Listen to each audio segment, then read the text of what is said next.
ہماری فیکٹری میں نماز کی جگہ اس طرح بنی ہوئی ہے کہ امام اور 2 صفیں اندر پہلی منزل پر اور باقی صفیں باہر روڈ پر ہیں. امام کی تکبیر سننے کا واحد ذریعہ اسپیکر ہوتا ہے.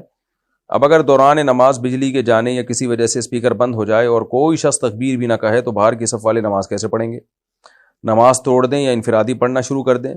دوسری صورت یہ ہے کہ اسپیکر کی آواز کچھ دیر کے بعد بحال ہو جائے اور بحال ہونے تک امام سجدے میں چلا جاتا ہے یا دوسری رکعت کے لیے کھڑا ہو جاتا ہے، تو پھر کیا باہر والے نمازی رکوع وغیرہ خود کر کے امام کے ساتھ شامل ہو جائیں یا نماز توڑنی پڑے گی؟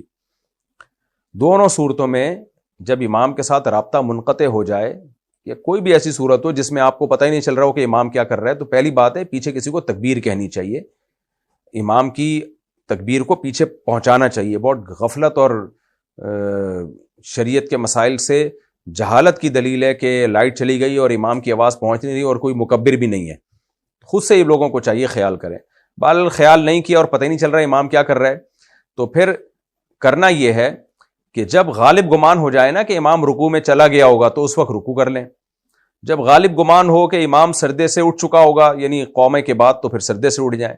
خلاصہ یہ کہ امام کے سلام کے بعد سلام پھیریں اور وہی تمام حرکات و سکنات جو نماز میں ترتیب سے کیے جاتے ہیں وہ ترتیب سے کرتے رہیں. تو اس طرح سے نماز ادا ہو جائے گی. بیچ میں لائٹ آ گئی، لاؤڈ سپیکر کھل گیا، آپ کو پتا چلا امام تو سجدے میں ہیں اور ہم ابھی تک قیام میں ہی کھڑے ہوئے ہیں، کوئی بات نہیں، آپ رکوع میں جائیں، رکوع سے کھڑے ہوں اور سجدے میں چلے جائیں. تو اور پتا چلا کہ امام سلام پھیر چکا ہے تو بھی کوئی گھبرانے کی بات نہیں ہے، آپ رکوع میں جائیں، رکوع سے کھڑے ہو، جو نماز رہ گئی وہ مکمل کریں اسی نیت سے کہ میں امام کے پیچھے ہی ہوں، اور اس طرح تحیات پڑھ کے آپ سلام پھیر دیں. تو امام آگے چلا جائے نا اگر، تو اس سے نماز ٹوٹتی نہیں ہے، آپ پیچھے پیچھے آ جائیں.